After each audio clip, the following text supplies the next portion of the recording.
A very good afternoon to one and all present here. आज हम solve करने वाले हैं chapter number 9 of the due diligence which deals with secretary audit के बारे में बात करते हैं। सबसे फर्स्ट क्वेश्चन है सेक्रेटरी ऑडिट के बारे में कि किस किस कंपनी के ऊपर सेक्रेटरी ऑडिट मैंडेटरी होता है। सेक्रेटरी ऑडिट का मतलब होता है एक प्रोसेस है जिसमें हम क्या करते हैं, इंडिपेंडेंट वेरिफिकेशन करते हैं किस चीज़ का, कंप्लाइंस ऑफ द लॉस का, कि आपने जो भी आपके ऊपर कंपनीज के ऊपर कॉर्पोरेट लॉस एप्लीकेबल है उसको आपने कंप्लाई किया है या नहीं किया। Section number 204 of the company sect बात करता है कि every listed company and following types of company के ऊपर सेक्रेटरी ऑडिट का जो कंसेप्ट है वो मैंडेटरी होता है। इनको secretary audit report in the MR3 में आपको बोर्ड रिपोर्ट के साथ और अपनी वेबसाइट पे भी and before the AGM members के को भी देना होता है। And as per the rule 9 following types of companies mandatory. Every public company इसका paid share capital 50 crore and more है एंड एवरी पब्लिक कंपनी इसका paid share capital 50 crore and more है। एवरी पब्लिक कंपनी इसका टर्नओवर 250 करोड़ एंड मोर है and every company, यहाँ पे every company है, यहाँ पे एवरी पब्लिक कंपनी है, यहाँ पे भी एवरी पब्लिक कंपनी है, यहाँ पे एवरी कंपनी है जिसका लोन एंड बोरोविंग 100 करोड़ से एक्सीड करता है, उस कंपनी के ऊपर सेक्रेटरी ऑडिट का कंसेप्ट है एप्लीकेबल है। Next question number 2 which deals with the need of the secretary auditor. Need of the secretary auditor की क्यों जरूरी है हमें सेक्रेटरी ऑडिट, क्यों करवाना है हमें सेक्रेटरी ऑडिट। ठीक है, secretary audit is prevention rather than postmortem of the loss. Following are the needs of the secretary audit किस चीज़ के लिए हमें जरूरी है। सबसे पहले इफेक्टिव मैकेनिज्म होना चाहिए, इंश्योर करना कि कंपनी के ऊपर जो भी एप्लीकेबल रूल्स एंड रेगुलेशन है उसको कंपनी कंप्लाई कर रही है। ठीक है, एंड जो भी providing level of confidence director को एंड KMP को पता होता है कि हमारी जो कंपनी है वो कंप्लाइंट कंपनी है and directors can concentrate important business area पे कंसंट्रेट कर सकते हैं, जिसकी वजह से एंड वो इंश्योर रहेंगे कि लीगल एंड प्रोसीजर रिक्वायरमेंट जो है वो कंप्लाई हो रहा है एंड एक इमेज बिल्डिंग एंड गुडविल बढ़ती है एक कंपनी की in the mind of the regulator and stakeholder. An effective governance and compliance risk management tool भी एक तरीके से investors help in analysing the positive impact and on the reputation of the company. Next question you are appointed as secretary auditor. बताना है कि आपको while the preparing audit report, secretary audit report prepare करते time आप किन किन matters को ध्यान में रखोगे। हमें पता है सेक्रेटरी ऑडिट रिपोर्ट जो है MR3 फॉर्म नंबर MR3 में प्रिपेयर किया जाता है, जिसमें मैटर्स टू बी एड्रेस है।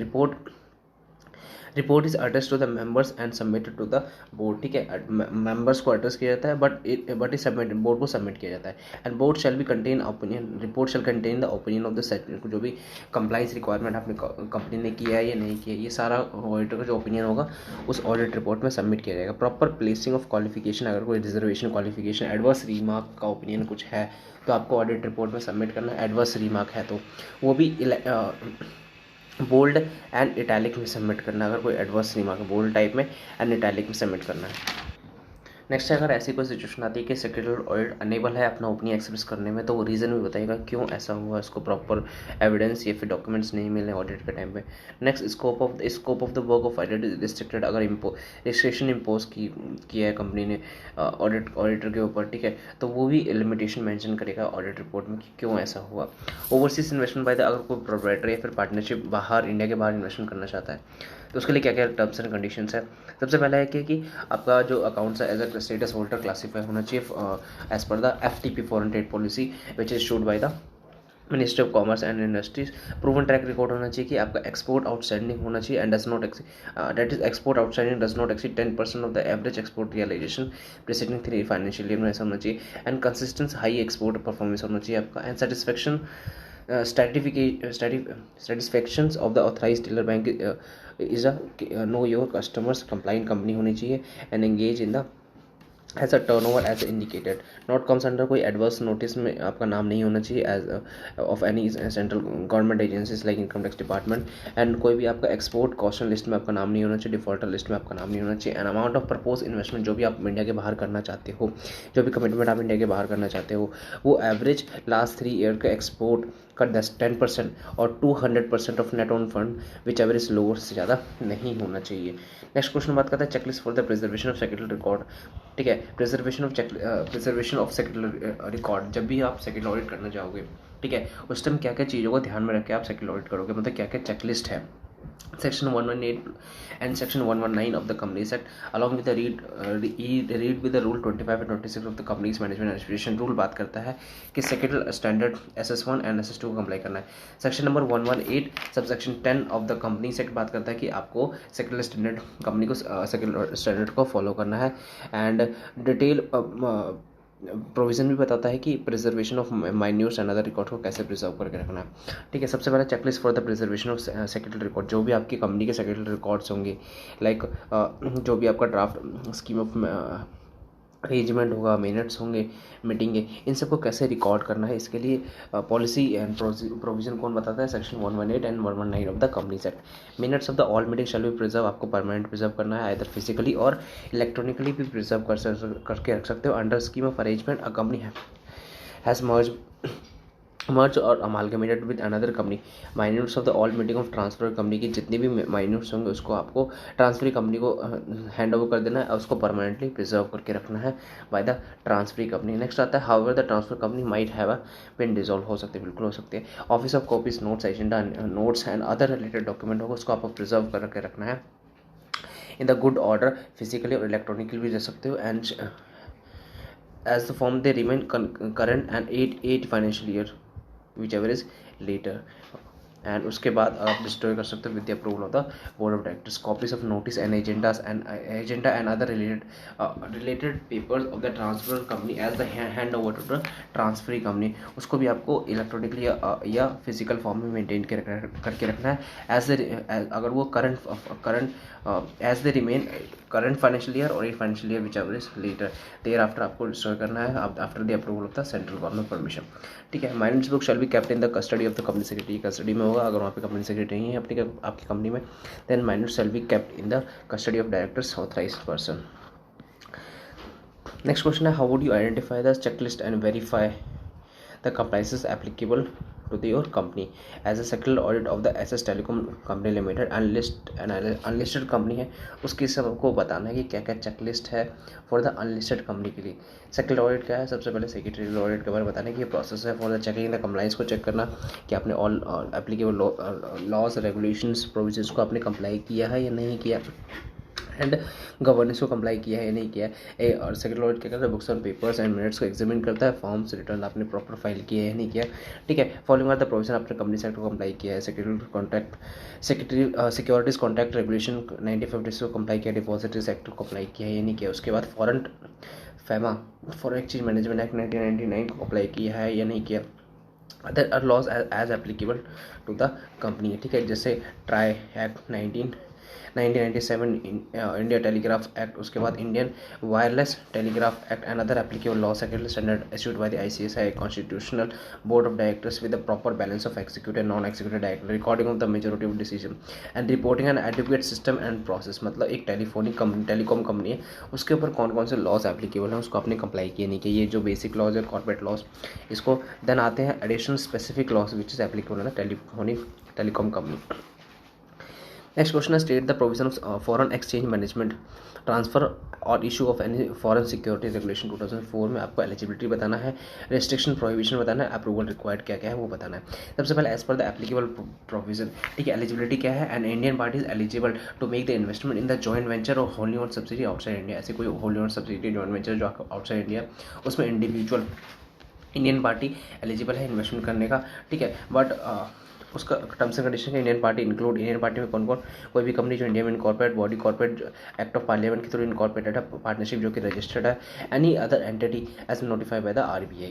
नेक्स्ट बात करते हैं रेस्ट्रिक्शन क्या है, प्रोहिबिशन क्या है। अगर आपको इन्वेस्टमेंट बाहर करना है तो Indian parties are prohibited from the making direct investment in the foreign entity engage in the, ऐसी कोई भी फॉरेन एंटिटी जो बाहर रियल एस्टेट या फिर बैंकिंग बिजनेस में एंगेज है, and it may noted that the Indian banks operating in India can set up the wholly owned subsidiary बाहर सेटअप कर सकती है, and provided the obtain clearance banking regulation के हिसाब से आपको क्लियरेंस लेना पड़ेगा। इन्वेस्टमेंट इन पाकिस्तान आप इन्वेस्ट नहीं कर सकते हो, ठीक है, is not permitted under the automatic rule, and person resident in India is not permitted to make overseas investment unless RBI approval.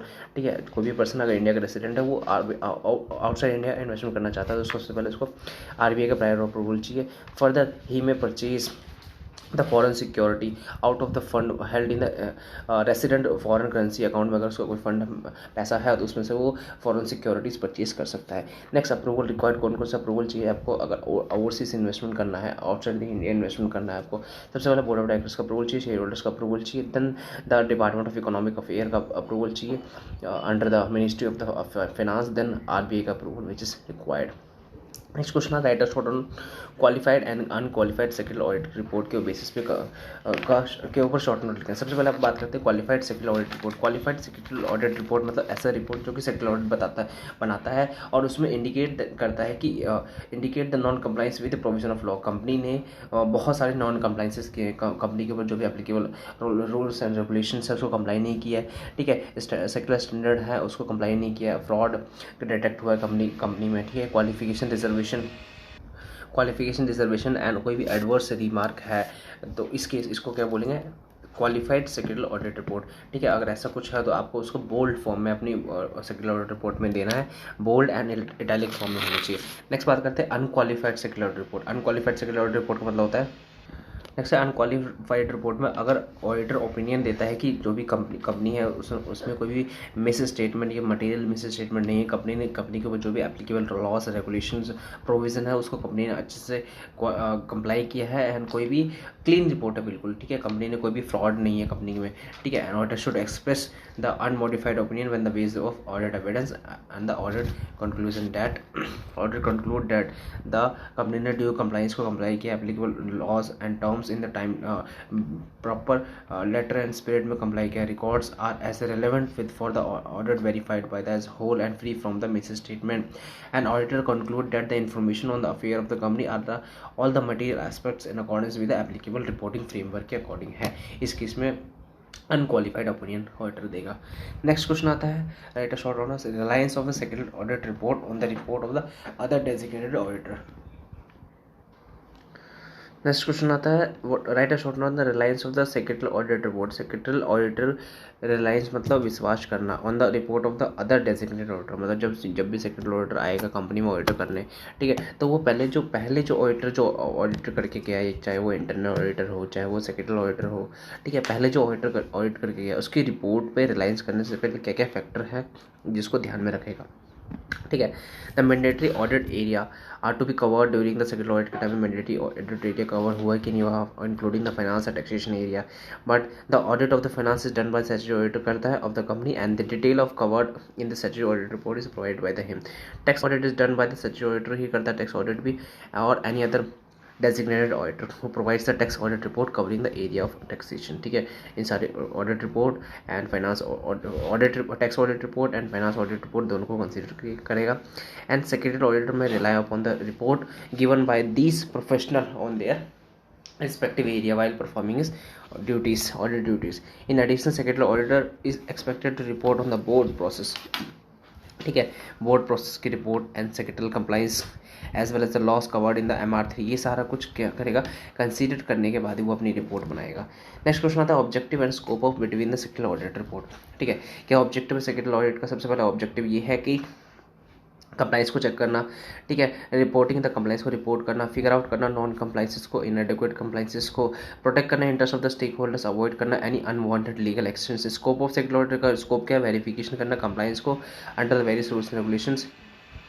Next बात करते हैं बेनिफिट क्या क्या है सेक्रेटरी ऑडिट के, क्या क्या बेनिफिट्स हैं, ठीक है। तो इफेक्टिव ड्यू डिलिजेंस एक्सरसाइज होता है, ठीक है, and it is sure the owners that the management affair of the companies are to be conducted in accordance with the requirement of the law, requirement to conduct हो रहा है।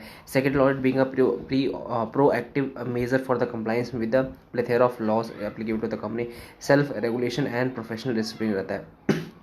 Next है Bright Vision limited wishes to appoint a secretary auditor appoint करना चाहते हैं। Prepare a brief note of for the chairman of the company about the pre requisites carrying out the secretary auditor. हमें एक secretary auditor appoint करना है, ठीक है, तो उसके लिए क्या प्री रिक्वेजिट्स होना चाहिए हमें चेयरमैन ऑफ द कंपनी को बताना। सबसे पहले उनको एड्रेस करना है, then section 204 of the company secretary के बारे में बात करना है कि कौन कौन सी कंपनी को सेक्रेटरी ऑडिटर मैंडेटरी है। रूल 9 बताता है कौन कौन सी कंपनी सेक्रेटरी ऑडिट मैंडेटरी है, एंड MR3 में रिपोर्ट सबमिट करना होता है। And as per the section 134 of the company act बात करता है the board of director in its report shall explain the full qualification observation या कोई एडवर्स रिमार्क ऑडिटर ने दिया है तो उसको आपको बोर्ड रिपोर्ट में डिस्क्लोज करना होता है। Next prerequisite of secretary audit के लिए क्या prerequisites, again secretary audit की definition 204 of the companies act बताता है कि सेक्रेटरी ऑडिट आपको करवाना होता है किसी कंपनी के ऊपर एप्लीकेबल है। तो rule 9 following types of company बताता है कि इसको सेक्रेटरी ऑडिट करवाना है। रूल 9(2) ऑफ द कंपनी से बात करते हैं कि MR3 में आपको सेक्रेटरी ऑडिट रिपोर्ट बनाना होता है और बोर्ड रिपोर्ट को बोर्ड रिपोर्ट में इंक्लूड करना होता है। Next as per section 134 company board को क्या करना की ड्यूटी बनती है कि वो जो भी observation qualification adverse remark auditor ने दिया उसको आपको एक्सप्लेन करना है अपने बोर्ड रिपोर्ट में। नेक्स्ट क्वेश्चन है secretary auditor appointment and secretarial auditor appointment and secretary audit के बारे में। ठीक है, कि एक बैंक है जिसका टर्म लोन 5,000 करोड़ है। ठीक है, एक कंपनी को the purpose of loan is to develop the township in the 5 smart cities including the Mumbai. 30% of loan is used for the Mumbai only, but during the verification ये पता लगा कि land area in the Mumbai disputed था and honourable high court has granted the stay order grant किया। ठीक है, किसके ऊपर, कंस्ट्रक्शन के ऊपर। And you are appointed by the bank ने तो आपको अपॉइंट किया है as a secretary auditor for making the search report आपको बनाना है। एंड क्या क्या डॉक्यूमेंट रिक्वायर्ड है for the making the search report. सबसे पहला, in this given case it is necessary to inspect and strive the history of the property of the right from the original owner of the property to the current owner. ये पता लगाने के लिए it provide the document which help the determine the relevant interest of the property and other ढूंढने के लिए with certificate and agreement to sale intended to be. ठीक है, in case the property title search report बनाना है आपको किसके ऊपर, property title के ऊपर। तो आपको क्या क्या चीज़ों को ध्यान में रखना होता है। सबसे पहले ओनरशिप ऑफ द प्रॉपर्टी किसकी है, डीड की कॉपी, लीगल डिस्क्रिप्शन। ठीक है, legal description of the property, chain documents किसके पास पहले प्रॉपर्टीज थी, पोजीशन के बारे में detail, lease detail, mortgage, tax payment, bankruptcy search and municipal service lien. ये कुछ फैक्टर्स हैं जहाँ पे आपको प्रॉपर्टी सर्च टाइटल रिपोर्ट बनाने के टाइम पे काम आएगा। And property restriction, plot map, property zoning, civil records. ठीक है, in case of the company search report the professional should go through the various documents को आपको ध्यान में रखना है। ठीक है, प्रॉपर्टी सर्च रिपोर्ट के टाइम पे ये कुछ फैक्टर तो कंसिडर करना ही जो फैक्टर्स हमने अभी रीड किया। इसके साथ साथ आपको कुछ डॉक्यूमेंट्स, कंपनी के डॉक्यूमेंट्स को भी वेरीफाई करना होता है। कौन कौन से डॉक्यूमेंट्स कंपनी के वेरीफाई करना होता है। सबसे पहला था एमओए ऑफ द कंपनी। ठीक है, जो भी फॉर्म फाइल किया आपने आरओसी को, all statutory register, verification of financial statement, report of the internal auditors, copy of the contract made between the company and related party, ये भी इसकी copy, transfer and transmission of share, instruments creating और modifying satisfying any charge. ठीक है, इसको भी आपको verify करना होता है। Various disclosure from the directors and related party transaction, CSR, corporate social responsibility. Next question, the stages involve in for the communication discussion to finalise the final report of the secretary auditor को आपको finalise करना। ठीक है, stages कौन कौन से stages involve है for the communication and discussion of for the finalising the, जब भी आप सेक्रेटरी ऑडिटर अपनी रिपोर्ट को फाइनलाइज करते हैं टाइम कौन कौन से स्टेज होते हैं जिस स्टेज से आपको अपने रिपोर्ट को फाइनलाइज करना। सबसे पहले आता है सबमिशन ऑफ प्रिलिमिनरी ड्राफ्ट। सबसे पहले जो भी आपका रिपोर्ट होगा, कंक्लूजन होगा फील्ड वर्क का, उसका एक प्रिलिमिनरी ड्राफ्ट आपको मैनेजमेंट को सबमिट करना होगा।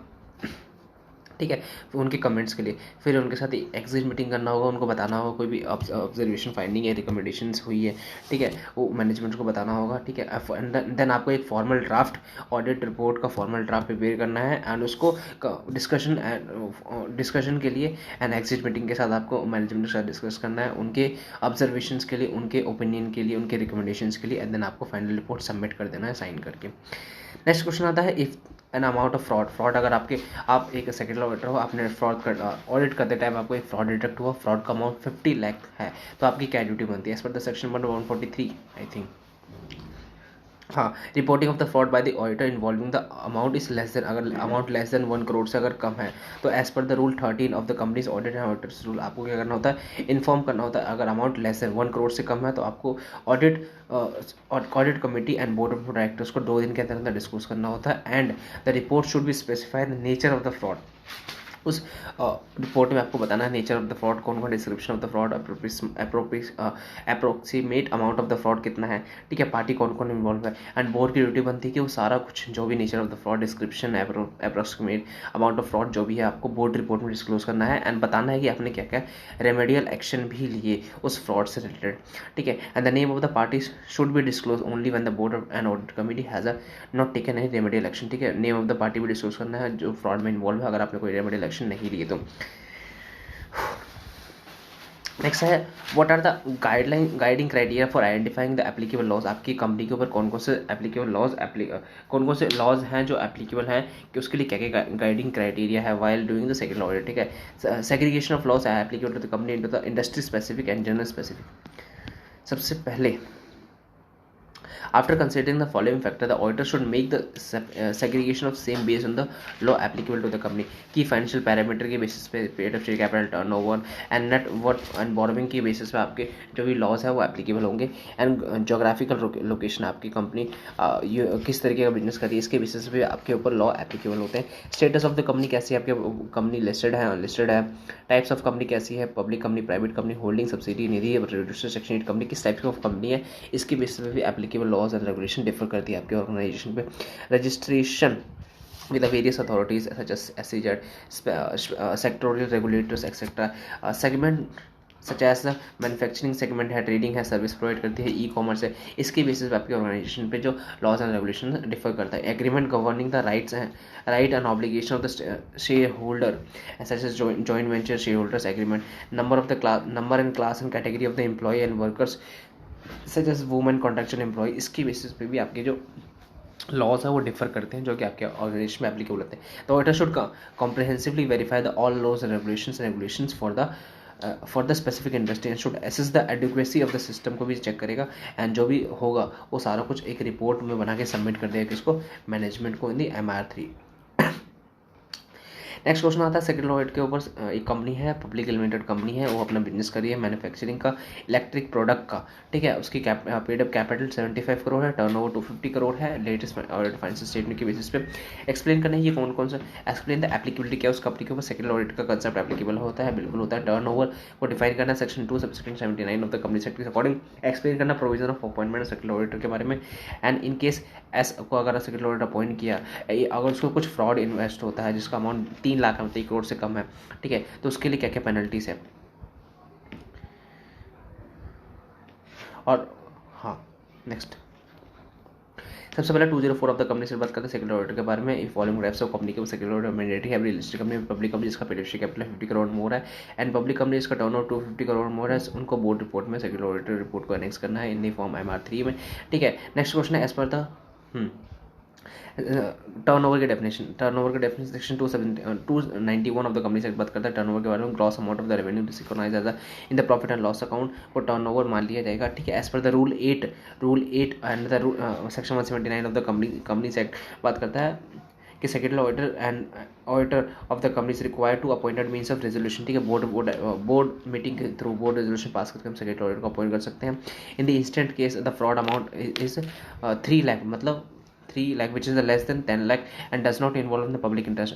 3 लाख का फ्रॉड है और विच इज मतलब 447 में हमने देखा था मिनिमम फ्रॉड का अमाउंट 10 लाख होना चाहिए, मतलब 10 लाख से कम है, पब्लिक इंटरेस्ट में इन्वॉल्व नहीं है, तो इनकी जो पेनल्टी होगी 5 ईयर्स और 50 लाख और बहुत हो सकता है as per the section 447. Next बात करते हैं क्वेश्चन नंबर 18 बता रहा है panel provision for the companies act में क्या क्या पैनल प्रोविजन दिया है. अगर ऑडिटर ने ऑडिट रिपोर्ट इनकरेक्ट दिया तो, या फिर फॉल्स स्टेटमेंट दिया ऑडिट रिपोर्ट में, तो क्या क्या पैनल प्रोविजन है for the auditor. Section 448 of the company act बात करते हैं कि पेनल्टी बताता है फॉल्स स्टेटमेंट का. अगर ऑडिटर ने return report, certificate, financial statement, prospectus में अगर कोई भी कंपनी ने कोई भी फॉल्स मिसलीडिंग इन्फॉर्मेशन दिया तो, ठीक है, उन for the purpose of any provision of this act which is a false, अगर फॉल्स है मटेरियल पर्टिकुलर्स अगर फॉल्स दिया और आप जानबूझ के इंटेंशनली आपने फ्रॉड उसमें फॉल्स चीज़ें सबमिट की, या फिर कोई भी मटेरियल फैक्ट जो था उसको आपने ओमिट किया, तो हु शैल बी लायबल अंदर 447 में आपके लायबल होगी. 447 की पेनल्टी कितनी है, अगर 447 पेनल्टी के guilty of the fraud involving the amount, अगर आपका फ्रॉड अमाउंट 10 लाख और 1% of turn over which ever is lower, इस लोअर से भी आपका जो फ्रॉड का अमाउंट है बहुत ज़्यादा है, तो पेनल्टी कितनी होगी 6 month minimum and 6 month minimum imprisonment और मैक्सिमम 10 ईयर्स साल की तक का इम्प्रिजमेंट. एंड अगर आपका question of public interest involve है तो उसके इसमें मिनिमम जो 6 मंथ था वो मिनिमम कितना हो जाएगा 3 ईयर्स हो जाएगा.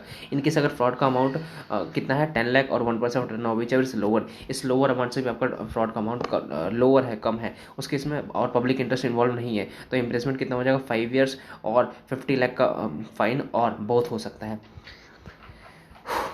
नेक्स्ट क्वेश्चन था write short on the role of the practising company secretary का क्या क्या रोल है. सेक्रेटरी का सबसे प्रोफेशनल है जो वेल वर्स होता है on the matter of the statutory and procedure and practical aspects of the laws applicable to the organisation.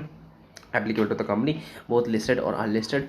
Strong knowledge base makes him competent professional. ठीक है. Conduct of secretarial audit, section 204 of the company से बात करते हैं कि only member of the ICSI he holding the certificate in practice can conduct the secretarial audit and furnish the secretarial audit report in the form number IMR3.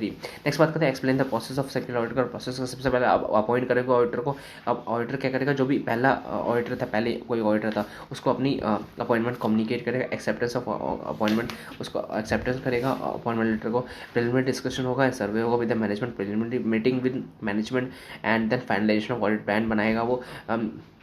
And जो भी staff होंगे company के उनको ब्रीफ करवाया जाएगा कि briefing करवाई जाएगी कि ऑडिट होने वाला है, किस तरीके से ऑडिट होगा, और इस प्लान के बारे में बताया जाएगा. टेस्टिंग एंड इंटरव्यूज़ किया जाएगा, ड्यूरिंग द ऑडिट एनालिसिस भी किया जाएगा. देन वर्किंग पेपर बनाया जाएगा ऑडिट के टाइम पे. ये सारा कुछ करने के बाद आप क्या करोगे, ऑडिट समरी एंड डिस्कशन करोगे किसके साथ, मैनेजमेंट के साथ. Then submission of audit secretary audit report को आप सबमिट कर दोगे किसको, मैनेजमेंट को. नेक्स्ट क्वेश्चन आता है लिस्ट 10 की environment protection law. Environment protection law के बारे में बताना कुछ, कोई 10 इन्वायरमेंट प्रोटेक्शन. सबसे पहला था water prevention control pollution act 1974, water prevention control pollution cess act है. नेक्स्ट है air prevention control pollution environment protection act. Next है biodiversity act. Next national green terminal act, plastic waste management rules, bio medical waste management rules, e waste management rules 2016, construction and demolition waste management rules 2016. ये कुछ 10 basic role है environment को protect करने के लिए.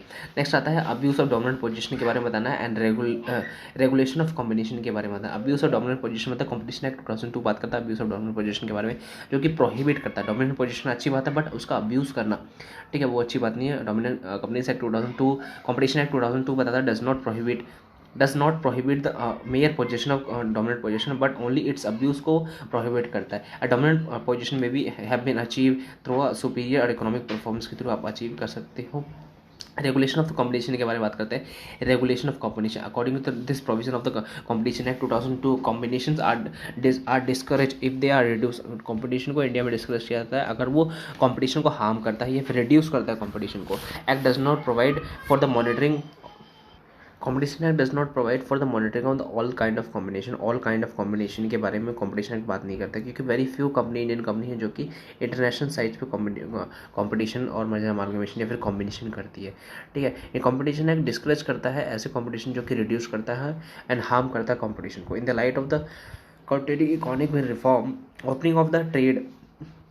opening up of trade and foreign investment, a great deal with the corporate restructuring is taking place in the country, and there is a need of the merger and amalgamation as a part of the growing economy. India can be on an equal footing in to compete with the global giant as long as the merger not prejudicial to consumers interest. ठीक है, मतलब कि अगर कोई merger amalgamation हो रहा है, combination हो रहा है, ठीक है, विद द फॉरेन कंट्रीज या फॉरेन एंटिटीज़, तो वो अलाउड है.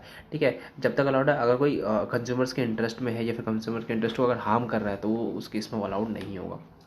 नेक्स्ट क्वेश्चन था, what are the guiding principle for the good corporate conduct and practices के लिए क्या क्या गाइडिंग प्रिंसिपल्स है. सबसे पहला guiding principle for the good corporate conduct and guiding principle ये है कि all the information related to company की जो भी इन्फॉर्मेशन होगी, जो भी आप प्रिपेयर करोगे, डिस्क्लोज करोगे, अकॉर्डिंग विद एप्लीकेबल स्टैंडर्ड के अकॉर्डिंग होना चाहिए, accounting standard and in non financial disclosure भी आप डिस्क्लोज करोगे. And the company should refrain, आपको मिस रिप्रेजेंटेशन एंड इंश्योर करना है कि आपको मिस रिप्रेजेंटेशन नहीं करना है. एंड जो भी इन्फॉर्मेशन आप डिस्क्लोज करोगे इन्वेस्टर्स को, वो मिसलीडिंग नहीं होना चाहिए. Company should provide adequate and timely information आपको प्रोवाइड करना है इन्वेस्टर्स को. Company should ensure that the dissemination, जो भी इन्फॉर्मेशन आप डिसमिनेट कर रहे हो, वो accurate explicit and timely manner में होना चाहिए. एंड चैनल ऑफ डिसमिनेशन जो भी होगा कॉस्ट इफेक्टिव होना चाहिए. And company shall abide by all the provision of applicable laws के and including the corporate law, security law and other such guidelines as specified. Company should make the disclosure as and follow its obligation in the letter and spirit में follow करेगी. and company should respect the right of the stakeholders के right को respect करना है and established by the law, which is established by the law. and stakeholders should have access to the relevant and sufficient and reliable information का उनको access होना चाहिए. and member of the board of directors जो होंगे and KMP जो भी होंगे should disclose करना है board of directors को whether directly or indirectly behalf of the third party have the material interest in any transaction. कोई material interest है तो and the board of directors जो भी होंगे and senior management should conduct themselves as to meet the expectations of the operation and transparency to stakeholders and maintaining the confidentiality maintain करना है of the information in order to be foster a culture good decision making. Next question define the guiding criteria for the verification of the compliance को verify करने के लिए क्या क्या guiding criteria है under the company. सबसे पहले documents related to the board and its committee which include notice of the board meeting agenda notice on agenda notice, ये सारा कुछ क्या documents related to the board meeting. ठीक है, guiding criteria for the verification of compliance को verify करने के लिए क्या क्या गाइडिंग क्राइटेरिया है। ठीक है, नेक्स्ट है document related to the members of the meeting which include document related members of meeting के लिए क्या क्या डॉक्यूमेंट्स हैं। यहाँ पे बोर्ड मीटिंग के लिए क्या क्या डॉक्यूमेंट है, बोर्ड्स एंड कमेटी मीटिंग के लिए क्या क्या डॉक्यूमेंट है, मेंबर्स की मीटिंग के लिए क्या क्या डॉक्यूमेंट है। नेक्स्ट क्वेश्चन है कि जो भी अपॉइंटमेंट रेजिग्नेशन या फिर रिमूवल हो रहा है ऑडिटर या डायरेक्टर का, उसके लिए हम क्या क्या चेक करेंगे डायरेक्टर के लिए, appointment of company secretary resignation के लिए। नेक्स्ट है document relating to securities including the share debenture deposits के लिए share holding pattern issue of securities buy back conversion of securities. ठीक है, नेक्स्ट है document relating to the manager remuneration, document relating to the registration modification and satisfaction of charge, document relation to related party transaction, statement on the transaction with the director and loan to directors. ठीक है, and statutory register and other documents. ये कुछ चीज़ें हम compliances को जब भी company में जाएंगे तो for verification of compliances under the company act में वेरिफिकेशन ऑफ कंप्लाइंसेस के लिए मतलब एज अ चेकलिस्ट बोल सकते हो आप कंप्लाइंसेस के लिए। ठीक है, ये कुछ चेक करना होता है। नेक्स्ट क्वेश्चन और क्या compliance disclosure submitted by the director, annual return financial statement, filing of the form with ROC and merge ROC and attachment thereof, information of the regulatory actions and order and pending cases, information of the various filing to stock exchange. Next benefit क्या क्या है secretarial audit का stake holder को क्या क्या benefit. सबसे पहला benefit to the promoter को क्या बेनिफिट है, अफेयर ऑफ द कंपनीज के बारे में पता चलता है एंड वो main focus area core area पे फोकस कर पाते हैं। Second and non executive and independent directors को क्या क्या बेनिफिट है and mitigation of risk mitigate हो पाता है एंड वो अप्रोप्रिएट मैकेनिज्म एंड इंश्योर रहते हैं कि proper compliance of the law proper हुआ है। सेक्रेटरी ऑडिटर से पता चलता है। रेगुलेटर्स को क्या क्या बेनिफिट्स है, regulators can take timely actions against the offender. Secretary auditor help the investors को क्या बेनिफिट है before the investing the company, evaluate कर दे कंपनी की परफॉर्मेंस को कंप्लाइंसेस को। ठीक है, ये कुछ बेनिफिट। सबसे पहले प्रमोटर क्या बेनिफिट है, executive non executive director, regulators and investors को क्या क्या बेनिफिट्स होते हैं। Next the list of the industries which for which reporting for the specific event can be done in the sectoral audit report। ठीक है, industries के बारे में बताना है जिनको reporting of the specific event can be done in the secretary audit report में। Audit report में आपको क्या करना होता है, रिपोर्ट करना होता है। Audit according the scope of the secretary auditor council of the ICSI on the specific reference law may be applicable to the company as per the specific industries। Illustrative list for the central, state and local laws applicable to the various industries on the website of the company पे website of the ICSI पे given है कि कौन कौन से various law हैं जो state central and local laws applicable होते हैं। लाइक एग्रीकल्चर इंडस्ट्रीज पे क्या क्या लॉज एप्लीकेबल हैं, different industries, insurance, food industry, banking industry, FMCG industry, mining, real estate के ऊपर क्या क्या लॉज एंड रेगुलेशंस एप्लीकेबल हैं, वो सारा कुछ किस में किया हुआ है, ICSI की वेबसाइट पे गिवन है। Next what are the guiding criteria for the segregation of specific laws and general laws को सेग्रीगेट कैसे करना, उसके लिए क्या क्या गाइडिंग क्राइटेरिया, किस किस बेसिस पर आप specific laws and general laws को सेग्रीगेट कर सकते हो, डिफरेंशिएट कर सकते हो। आपके financial parameter such as turnover, paid free capital, net worth, borrowing के बेसिस आप क्लासीफाई कर सकते हो। Geographical location of the registered office, company listed and unlisted, type of company कैसे, प्राइवेट पब्लिक होल्डिंग, सब्सिडी नीति, कंपनी प्रोड्यूसर कंपनी के basis पे भी आप लॉ को क्लासीफाई कर सकते हो। Registration with various authorities like SEZ, secretary, regulators के बेसिस पे भी आप लॉ को क्लासीफाई कर सकते हो। Segment such as the manufacturing segment, reading segment, service and commerce and other industry classification, agreement governing the obligation of shareholders as a joint venture shareholders agreement, number of class of category of employee workers as women। ठीक है, इस इन सब के basis पे आप क्या कर सकते हैं, जो भी आपका सेग्रीगेट कर सकते हैं specific laws and general laws को आपस में। नेक्स्ट आता है define the guiding criteria for the verification of compliance को वेरीफाई करने के लिए अंडर द कंपनी सेक्ट क्या क्या गाइडिंग क्राइटेरिया। सबसे पहले कंपनी सेक्ट 2013 बताता है first legislation covered under the scope of secretary audit. ठीक है, पहला लेजिस्लेशन सेक्रेटरी ऑडिटर को कवर करता है। Secretary auditor is expected to update on the amendment in the act. ठीक है, from time to time auditor shall go through the following documents. ठीक है, कुछ डॉक्यूमेंट्स हैं जिसको ध्यान में रखना है while the verification of the compliance को वेरीफाई करते टाइम। कौन से डॉक्यूमेंट्स, सबसे पहले MOA of the company, memorandum article of the company, form file with ROC and attachment thereof, index of meeting held during the financial year, minutes of जो भी minutes of the board and committees and general meeting, proof of the circulation of the notice and agenda, proof of circulation of the draft minutes and financial minutes of the meeting of the board, attendance register of the board and committee, all the such register, copy of financial statement along with with notes to accounts and audit report on the internal auditor के report and copy of shareholders and joint venture agreement and copy of declaration received from the independent director under section 149 and CSR report, ठीक है, KMP and directors personal की detail, bank statement relating to transfer of dividend. Next है advertisement circular relating to deposit such other documents as required for the purpose of audit. ये कुछ documents है या फिर आप इसको चेकलिस्ट बोल सकते हो, जिसको ध्यान में रखना होता है वेरीफाई करते टाइम, कंप्लायंसेस को वेरिफिकेशन के टाइम पे अंडर द कंपनी से। That's it for this chapter.